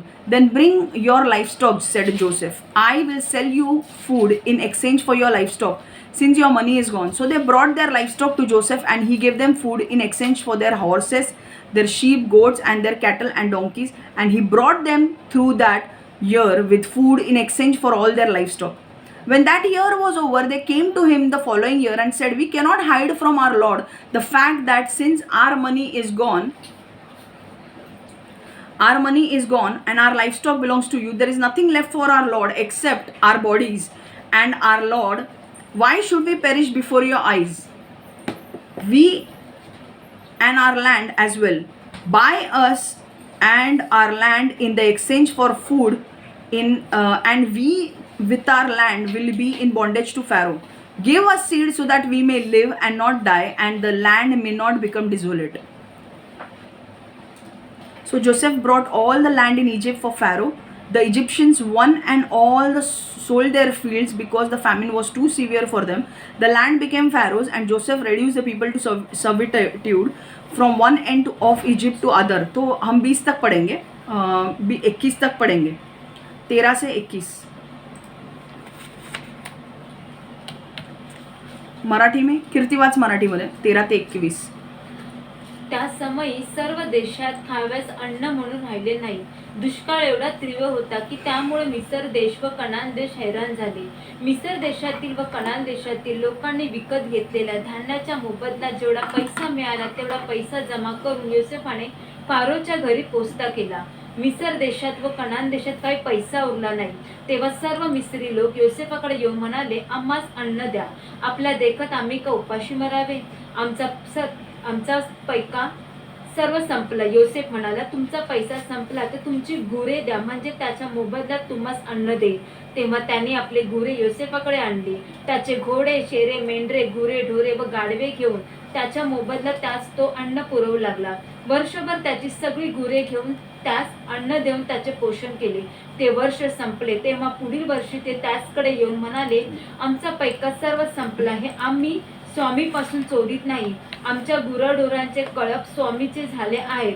आता स्वामी समोर सादर करण्यास आमची शरीरे व आमच्या जमिनी याखेरीज आमच्यापाशी काही राहिले नाही. आपल्या देखत आम्ही का मरावे आणि आमचा व आमच्या शेताचा नाश का व्हावा?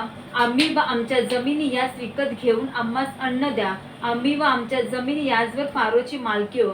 आम्हास बियाणे द्या, म्हणजे आम्ही जगू मरवायचे नाही आणि आमच्या जमिनी उजाड पडवायचे नाही. या प्रकारे योसेफाने मिस्रातील सारी शेत जमीन फारोच्या नावे विकत घेतली. दुष्काळ भारी पडल्यामुळे प्रत्येक मिस्राने अन्नासाठी आपली शेते विकली. सर्व भूमी फारोची झाली. त्याने देशाच्या या टोकापासून त्या टोकापर्यंत सर्व लोक दास केले. क्या हुआ? देखो पहला पॉइंट मैं बता दूं क्या हुआ. यूसुफ ने क्या किया? यूसुफ ने अक्कल लगाई. यूसुफ के साथ कौन था? एक राजा जिसके साथ परमेश्वर है और जो नम्र है वो बहुत बड़े बड़े काम करेगा. यूसुफ को पता था 7 सालों का अक्ल आने वाला है, और वो सिर्फ अक्ल मिस्र में नहीं होगा, बाकी के देशों में भी होगा. तो इजरायली लोग भी मिस्र में आने लगे थे. अकाल आया, पहले धान्य घरों में बहुतायत था, धान्य घर बनाए, धान्य बचा के रखा. जब अकाल आया तो सारे लोग बोलने लगे कि बाबा हमें दो, हमारे पास खाना नहीं है. तो वो क्या कर रहा था? ठीक है खाना चाहिए ना, एक ठीक है तुम्हारे जो एनिमल्स है वो मुझे बेच दो, मैं खाना दूंगा. तो उन्होंने एनिमल्स बेचे. फिर बाद में तुम्हारे पास जो पैसा है वो दो, फिर तुम्हें मैं खाना दूंगा. तो उसने ये दिया. फिर बाद में वो लोग बोलने लगे कि जितने पैसे थे तब तक उनको खाना मिलता गया. ठीक है, बाहर के लोग भी पैसे लेके आते थे खाना लेने के लिए. ठीक है, पर अब उसके जो लैंड के लोग थे, मतलब मिस्र देश के लोग थे, फाइनली उन्होंने आके यूसुफ को बोला कि यूसुफ अब हमारे पास कुछ बचा नहीं है, अब हम ही हैं और हमारा शरीर है, तू हमें दास के रूप में स्वीकार कर ले, हम मरते दम तक तेरी सेवा करेंगे. और हमारा तू, उनका जो लैंड भी था वो भी, जो जिसपे वो खेती बाड़ी करते, वो भी सब ले लिया यूसुफ ने. एक एक जो चीज़, मतलब पहले एनिमल्स दो फिर खाना दूंगा, पैसे दो फिर खाना दूंगा, ऐसे कर करके उनकी ज़मीन, फाइनली उनके पास क्या रहा? ज़मीन रही. वो ज़मीन भी किसकी हो गई? फ़ारो की हो गई. उसने ने खाना दिया और बाद में उन्होंने बोला कि अब हमारे पास कुछ भी नहीं है, हम तेरे दास बनते हैं, तू हमें खिला. वो सारे लोग देश के उसके दास बन गए और वो उन्हें खिलाता रहा, कोई मरा नहीं. हालेलुया.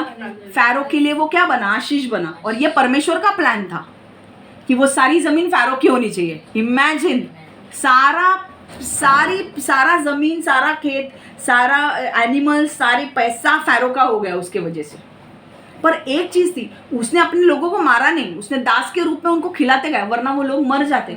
और इतना ही नहीं, इजरायली लोग भी, यूसुफ के भाई लोग भी, जब इजराइल में सूखा पड़ने लगा सब जगह, वहाँ के लोग भी आकर पैसा देकर धान्य लेने लगे. है ना कमाल परमेश्वर का? परमेश्वर के वजह से जहाँ पर देखो, पोतीफर के घर में भी रहा, पोतीफर के घर में रौनक आने लगी. अगर तुम्हारे साथ परमेश्वर चल रहा है, तुम जेल में भी होगे ना, जेल में भी तुम्हारे पास रौनक आएगी. अगर तुम कहीं पे भी हो, कहीं पे भी, जहाँ छोटे झोपड़ी में भी हो ना, पर परमेश्वर अगर तुम्हारे साथ है, वो कोई झोपड़ी में लाइट नहीं होगा, वो सिर्फ वही झोपड़ी में लाइट होगा. हालेलुया. यूसुफ ने फ़ारो का फ़ायदा करवाया. ये जो फ़ारो था, क्यों? क्योंकि वो भी नम्र बना. वो जो फ़ारो, जो राजा था यूसुफ के टाइम पर, वो नम्र बना. उसने भी फ़ारो के जब भाई आए तो उसने बोला कि इनको जहाँ पे सेटल करना उधर सेटल कर. वो भी नम्र बना. पर ये जो राजा था, इसने अपनी प्रजा के बारे में सोचा. ये राजा ने अपने प्रजा के बारे में सोचा. जो यूसुफ के ऊपर जो फ़ारो राजा था, उसने अपने प्रजा के बारे में सोचा और उनके लिए यूसुफ को बोला कि भाई जो चीज़ें लगती है वो तू ले, तू कर, पर सबका ख्याल रख. है कि नहीं? उसने अपने लोगों को बचाया. फिर अकल ख़त्म हुआ, नॉर्मल हो गया सब कुछ. पर ये फ़ारो क्या कर रहा था? अपने घमंड की वजह से सब गवा रहा था. है कि नहीं? समझा? अब और एक हम वचन देखेंगे फटाफट. 2 राजा 21 से 6. ओके, मैंने हिंदी में पढ़ा नहीं है, मैं हिंदी में पढ़ती हूँ। 2 राजा 47, उत्पत्ति 47:13 से 21। यूसुफ फिरौन के लिए भूमि खरीदता है। भुखमरी का समय और भी अधिक बुरा हो गया, देश में कहीं भी भोजन न रहा। इस बुरे समय के कारण मिस्र और कनान बहुत गरीब हो गए।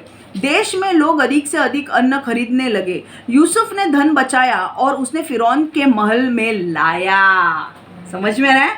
देखो उसका फायदा हुआ कि नहीं। कुछ समय बाद मिस्र और कनान में लोगों के पास पैसा नहीं रहा। उन्होंने अपना सारा धन अन्न खरीदने में खर्च कर दिया। इसलिए लोग यूसुफ के पास गए और बोले, कृपा करके हमें भोजन दे, हम लोगों का धन संपत्ति समाप्त हो गया। यदि हम लोग नहीं खाएंगे तो आपके देखते देखते हम मर जाएंगे। लेकिन यूसुफ ने उत्तर दिया, अपने पशु मुझे दो और मैं तुम लोगों को भोजन दूंगा। पशु मतलब एनिमल्स दो, ठीक है। इसलिए लोग अपने पशु, घोड़े और अन्य सभी जानवरों को भोजन खरीदने के लिए उपयोग में लाने लगे और उस वर्ष यूसुफ ने उनके जानवरों को लिया तथा भोजन दिया। किंतु दूसरे वर्ष लोगों के पास जानवर नहीं रह गई और भोजन खरीदने के लिए कुछ भी न रहा। इसलिए लोग यूसुफ के पास गए और बोले, आप जानते हैं कि हम लोग के पास धन नहीं बचा है और हमारे सभी जानवर आपके हो गए हैं। इसलिए हम लोगों के पास कुछ नहीं बचा है, वह बचा है केवल जो आपके देखते ही हमारा शरीर और हमारी भूमि। आपके देखते हुए ही हम निश्चय ही मर जाएंगे। किंतु यदि आप हमें भोजन देते हैं तो हम फिरौन को अपनी भूमि देंगे, समझा, लैंड देंगे और हम उसके दास बन जाएंगे। समझ में आ रहा है? हम बीज दो जिन्हें हमें बो सके। उनको क्या बोल रहे थे? मुझे बीज दो, हम बोएंगे और उगाएंगे, तब लोग जीवित रहेंगे और मरेंगे नहीं और भूमि हमें लोगों के लिए फिर अन्न उगाएगी। इसलिए यूसुफ ने मिस्र से सारी भूमि फिरौन के लिए खरीद ली। मिस्र के सभी लोगों ने अपने खेत को यूसुफ के हाथ बेच दिए। उन्होंने यह इसलिए किया क्योंकि वो बहुत भूखे थे और सभी लोग फिरौन के दास हो गए। मिस्र में सर्वत्र लोग फिरौन के दास थे। समझ में आ रहा है? एक बंदा पूरे देश को संभाला, उसने खिलाया पिलाया और वो देश उनसे सब लिया भी। देखो वो उनसे लेना जरूरी था क्योंकि ये परमेश्वर का प्लान था, पर वो खिला भी रहा था उनको। मरने से अच्छा है वो तुम हमारे दास बन जाओ। और क्या है, यूसुफ खराब ये नहीं था। अगर तुम ऐसे राजा के दास बनते हो जो बहुत दिलवाला है तो वो खराब नहीं है, पर तुम अच्छे रहो। दास को भी अच्छा होना चाहिए। अगर दास राजा का कुछ नुकसान कर रहा है तो ऊपर वाला देख रहा है। समझ में आ रहा है? एक अच्छा राजा होना और एक अच्छा दास होना अपने आप में बहुत बड़ी बात है। अगर एक अच्छा राजा है और दास भी अच्छा है, जो ईमानदारी से कर रहा है, उस दास को भी उसके लिए मिलेगा जो किया है वो। समझ में आ रहा है? इसीलिए इनके दास भी अच्छे थे, ये कर रहे थे। यूसुफ ने किसी को मरने नहीं दिया। समझ में आ रहा है? अब और एक देखते हैं अपन, 2 राजा 21 से 1-6। 2 Kings 21:1-6। 2 Raja 21 1-6। 2 Raje 21 1-6। Manasseh was 12 years old when he became king, and he reigned in Jerusalem 55 years. His mother's name was Hephzibah. He did evil in the eyes of the Lord, following the detestable practices of the nations the Lord had driven out before the Israelites. He rebuilt the high places his father Hezekiah had destroyed. He also erected altars to Baal and made an Asherah pole, as Ahab king of Israel had done. He bowed down to all the starry host and worshipped them. He built the altars in the temple of the Lord, of which the Lord had said, in Jerusalem I will put my name. In the 2 courts of the temple of the Lord he built altars to all the starry host. He sacrificed his own son in fire, practiced divination, sought omens, and consulted mediums and spiritists. He did much evil in the eyes of the Lord, arousing his anger. कीर्ती 21-6 मराठीमध्ये watch. मनशे राज्य करू लागला तेव्हा तो 12 वर्षाचा होता. त्याने यरूशलेमेत 55 वर्ष राज्य केले. त्याच्या आईचे नाव हेप्सिबा असे होते. इस्रायल लोकांकडून परमेश्वराने ज्या राष्ट्रास घालून दिले होते त्याच्या अमंगळ आचाराप्रमाणे परमेश्वराच्या दृष्टीने जे वाईट ते मनुष्याने केले. त्याचा बाप हिजकिया याने उंच स्थाने विध्वस्त केली होती, त्याने पुन्हा बांधली. इस्रायलचा राजा आहाब याच्याप्रमाणे बाळमूर्तीसाठी वेदी बांधून त्याने एक आशेरा मूर्ती केली. त्याचप्रमाणे तो नक्षत्रगणाची पूजा करीत असे. परमेश्वराने ज्या आपल्या मंदिराविषयी म्हटले होते की यरूशलेमेत मी आपले नाम ठेवीन, त्याने वेद्या बांधल्या. परमेश्वराच्या मंदिराच्या दोन्ही अंगणात त्याने नक्षत्रगणासाठी वेद्या बांधल्या. त्याने आपल्या पुत्राचा अग्नीत होम करून तो अर्पिला. तो शुकून मूर्त पाळीत असे, जादूटोणा करीत असे आणि भूतवेद्य व चेटकी याची संबंध ठेवीत असे. परमेश्वराच्या दृष्टीने वाईट असे पुष्कळ करून त्याने त्यास संताप आणला. कळलं? बघ 2 राजा 21:1-6. अब ये क्या हो रहा था? मनसे जो राजा था वो किसका बेटा था? हिजकिया राजा का बेटा था, और हिजकिया ने बहुत अच्छे काम किए थे, पर उसका बेटा क्या निकला? खराब निकला. उसके बेटे ने बहुत गलत काम किए. उसके बेटे ने क्या क्या किया? जहाँ पे मूर्तियों के सामने झुकते थे लोग, वहाँ राजा ने, हिजकिया राजा ने वो मूर्तियाँ निकाल दी थी, वो हाई प्लेसेस निकाल दिए थे. वो कुछ भी देखो मैं हिंदी में बोल रहा हूँ और फिर समझाऊंगे. 2 राजा 21:1-6. मनश्शे अपना कुशासन यहूदा पर आरंभ करता है. मनश्शे जब शासन करने लगा तब वह 12 वर्ष का था. उसने 55 वर्ष तक यरूशलेम में शासन किया. उसकी माँ का नाम हेप्सिबा था. मनश्शे ने वे काम किए जिन्हें यहोवा ने बुरा बताया था. समझ में आ रहा है? परमेश्वर के नज़र में अगर तुम अच्छे काम कर रहे हो तो गॉड ब्लेसिंग देगा, अगर बुरे काम कर रहे हो तो परमेश्वर शराप देगा. मनश्शे वे भयंकर काम करता था जो अन्य राष्ट्र करते थे, और यहोवा उन राष्ट्रों को अपने देश छोड़ने पर विवश किया था जब इजरायली आए थे. समझ में आ रहा था? परमेश्वर ने क्या किया था? जब इजरायली लोग आए थे तो इजरायली लोगों के जहाँ पर पहला कनान में जो लोग रह रहे थे वो वहाँ के लोगों को, वहाँ के लोग बहुत गंदे गंदे काम करते थे, तो परमेश्वर ने उनको हटाया था और अपने इजरायली लोगों को वहाँ पे लाया था. अब परमेश्वर की इच्छा थी कि तुम कोई भी गंदे काम नहीं करोगे, तुम किसी मूर्ति के सामने नहीं झुकोगे, तुम स्टारी होस्ट मतलब कुछ लोग सूर्य को झुकते हैं, चंद्र के सामने झुकते, वो नहीं झुकोगे. तुम जादू टोना, काला जादू, तंत्र मंत्र, नकारात्मक शब्द, तुम बैड ओमेंस, कुछ गलत जो करते हो वो नहीं करना है, क्योंकि वो परमेश्वर के नज़र में पाप है. उसने इतना ही नहीं, उसने अपने बेटों को भी बलि चढ़ाया था उस भगवान के लिए. परमेश्वर के नज़र में ये इतना बड़ा पाप है कि परमेश्वर घृणित हुआ था. परमेश्वर को ऐसा लगा था कि नहीं, ये गलत है. ठीक है? तो वो ये इनके वजह से क्या हुआ था? इजरायली जो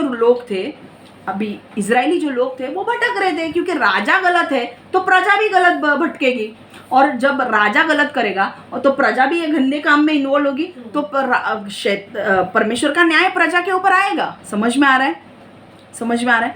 पर अगर तुम्हारा राजा अच्छा है, अगर वो सब काम नहीं कर रहा है, तो प्रजा के ऊपर क्या आएगा? आशीष आएगा. अब हिंदी में देखो ये क्या बोल रहा था, देखो तुम्हें समझ में आएगा कि वो क्या कर रहा था. मनश्शे जब शासन करने लगा तब वह 12 वर्ष का था. उसने 55 वर्ष तक यरूशलेम में शासन किया. उसकी माँ का नाम हेप्सिबा था. मनश्शे ने वो काम किए जिन्हें यहोवा बुरा बताया था. देखो परमेश्वर को ये काम नहीं अच्छे लगते. मनश्शे वे भयंकर काम करता था जो अन्य राष्ट्र करते थे, और यहोवा ने उन राष्ट्र को अपने देश छोड़ने पर विवश किया जब इजरायली आए थे. मनश्शे ने फिर उन उच्च स्थानों को बनाया जिन्हें अपने पिता हिजकिय्याह ने नष्ट किया था. मतलब कितना बेकार आदमी है. देखो उसका बाप कितना अच्छा था. उसका बाप हिजकिय्याह जो था, उसको नहीं चाहिए था कि लोग एक मूर्ति के सामने झुके. वो जानता था कि परमेश्वर यहोवा है, उसी के सामने झुके, इसीलिए वो मूर्तियाँ हटाई थी. पर इसने क्या किया? वो वापस से मूर्तियाँ लगा दी. समझ में आ रहा है? परमेश्वर अपने लोगों की महिमा किसी और के साथ बांट नहीं सकता. जब परमेश्वर अपने लोगों को खरीदता है, परमेश्वर ने, यीशु ने अपना लहू दिया है और उसका शरीर तोड़ा गया है, उसके बाद उसने लोगों के लिए स्वर्ग का रास्ता खोला है. अगर तुम इसको हल्के से लेते हो और तुम बाकी के चीज़ें करते हो, परमेश्वर छोड़ेगा नहीं. तुम यीशु का नाम ऊपर से सामने से लोगे और पीछे से बाकी के काम करोगे, यीशु बिल्कुल छोड़ेगा नहीं तुम्हें. समझ में आ रहा है? अगर तुम्हें ऐसा लगता है कि तुम ये काम कर रहे हो, पीछे हट जाओ। सामने आके यीशु यीशु मत करो, क्योंकि तुम्हारी बिग टाइम लगेगी। क्योंकि यीशु अपनी महिमा किसी के साथ शेयर नहीं कर सकता, और तुम जो यीशु यीशु के नाम लेके जो काम करते हो और पीछे कुछ और करते हो, बिल्कुल बर्दाश्त नहीं करेगा यीशु। समझ में आ रहा है? देखो, मनसे ने फिर उन उच्च स्थानों को बनाया जिन्होंने उसके पिता हिजकिय्याह ने नष्ट किया था। मनसे ने भी ठीक इजराइल के राजा अहब की तरह बाल की वेदी बनाई और अशेरे स्तंभ बनाए। देखो, बाल की वेदी और अशेरे स्तंभ, ये क्या था? ये भगवान थे, वो उनको मानते थे, सो कॉल्ड भगवान, वो कुछ पावर नहीं था। मतलब एक बात बोल रही हूँ ना मैं, राजा राजा में भी डिफरेंस होता है। ये नम्र नहीं था, इसका बाप अच्छा था, इसके पिताजी ने बहुत अच्छे अच्छे काम किए थे, पर इसने क्या किया? पूरा अलग। किसको अलाउ किया आने को अपने अंदर? मनशे ने फिर उन उच्च स्थानों को बनाया जिन्होंने उसके पिता हिजकिय्याह ने नष्ट किया था। मनशे ने भी ठीक इजराइल के राजा अहब की तरह बाल की वेदी बनाई और अशेरे स्तंभ बनाया। मनशे ने आकाश में तारों की सेवा और पूजा आरंभ की। मनशे ने यहोवा के मंदिर में असत्य देवताओं की पूजा की वेदियां बनाई। यह वही स्थान है जिसके बारे में यहोवा बातें कर रहा था जब उसने कहा था, मैं अपना नाम यरूशलेम में रखूंगा। मनशे ने यहोवा के मंदिर के 2 आंगनों में आकाश के नक्षत्रों के लिए वेदियां बनाई। मनशे ने अपने पुत्र की बलि दी और उस वेदी पर जलाया। मनशे ने क्या किया? एक आदमी अपने बच्चों की बलि चढ़ाता है, मरो, क्यों? मुझे ऊपर जाना है। इसका मतलब क्या है? तुमको शैतान के राज्य में बलि चढ़ाई तो तुम ऊपर जाओगे, और उसने अपने बच्चों की ही बलि चढ़ाई और उसने बोला भाई मरते तो मरने दो, मुझे ऊपर जाना है। उसने अपने बच्चों की बलि चढ़ाई, और परमेश्वर हेट्स इट, क्योंकि बाइबल में कहता है कि अगर तुम्हें बच्चा हुआ है तो वो परमेश्वर का आशीष है, परमेश्वर का ब्लेसिंग है वो। मनशे ने अपने पुत्र को बलि दी और उससे वेदी पर जलाया। मनशे ने भविष्य जानने के प्रयत्न में कोई तरीकों का उपयोग किया। वह ओझाओं और भूतों सिद्धियों से मिला। मनशे अधिक से अधिक वह करता गया जिससे यहोवा ने बुरा कहा था, इसने यहोवा को क्रोधित किया। समझ में आ रहा है? तो यहाँ से हमें समझना क्या है? घमंड को अपने अंदर आने मत दो। उसने घमंड को अपने अंदर आने दिया और तबाही मचाई। लोग क्या करें? आपको लगता है लोगों के जीवन में ब्लेसिंग आएगा ये करके? जबकि उसके बाप ने इतने अच्छे काम किए थे, उसके पिताजी ने इतने अच्छे काम किए कि लोगों के ऊपर आशीष आने लगे। आपको अगर प्रेसिडेंट और प्राइम मिनिस्टर हो, या आप अगर पास्टर हो, तो आपको ये देखना है कि मेरी जो लोग हैं, मेरे जो सुन रहे हैं, उनके ऊपर आशीष आना चाहिए। और आशीष आने के लिए उनको मुझे बताना ज़रूरी है कि उन्हें क्या करना है। गलत काम करोगे तो श्राप आएंगे, अच्छे काम करोगे तो आशीष आएगा। हालेलुया। इसीलिए मैं बोल रही हूँ, घमंड को अपने अंदर आने मत दो। घमंड एकमात्र कारण है जो आपके अंदर आएगा और वो आपको सारे बुरे काम करवाने के लिए मजबूर करेगा। समझ में आ रहा है? 2 राजा कितने विपरीत लोग थे, यूसुफ और ये, और फैरो जो कुछ पड़ी नहीं थी। समझ में आ रहा है? तो आपको अगर परमेश्वर आगे चल के, बहुत सारे लोग यीशु में आने वाले हैं आगे चल के, और आपको परमेश्वर आपको एक नए लेवल पे लेकर जाता है, एक अच्छे स्थान पर लेकर जाता है जहाँ पे आप परमेश्वर की सेवा कर रहे हो, तो आपको कैसे रहना है? नम्र रहना है।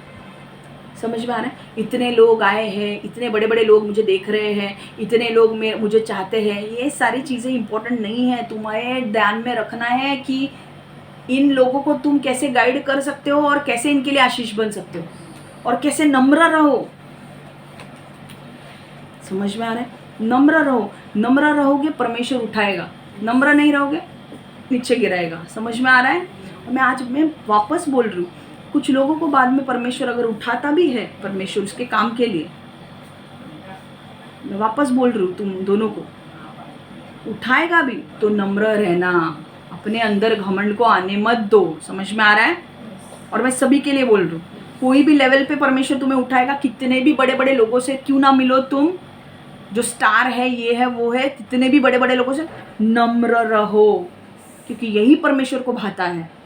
तुम्हारी स्टारगिरी परमेश्वर को भाती नहीं है, तुम्हारा अच्छा हृदय, नम्र हृदय ही परमेश्वर को भाता है। समझ में आ रहा है? चलो प्रेयर करते हैं। परमेश्वर यीशु, हम मांगते हैं प्रभु कि जो भी हमने आज वचन सुना है कि परमेश्वर तूने कहा है कि घमंड को हमारे अंदर आने मत दो। परमेश्वर ये भी हमने सुना है और हमें पता है कि अगर हम पश्चाताप नहीं करेंगे तो तू वो जगह पे हमें मारेगा जहाँ पे बहुत ज़्यादा लगता है। तो परमेश्वर हम ये 2 वचन अपने अंदर ग्रहण करते हैं और हम मांगते हैं प्रभु कि परमेश्वर हमें सही रास्ते पर चला, हमें भटकने मत दे प्रभु। और परमेश्वर अगर हमने कोई भी गलती की है तो हमें क्षमा कर। पर परमेश्वर हम जानते हैं कि जो तेरा न्याय है वो होने वाला है, हम उसे बदल नहीं सकते। पर परमेश्वर हम मांगते हैं कि परमेश्वर हमें मदद कर परमेश्वर कि आने वाले दिनों में हम सच्चाई से चले। यीशु के नाम से मैं प्रार्थना करती हूँ। Amen, amen, amen. God bless you all, take care.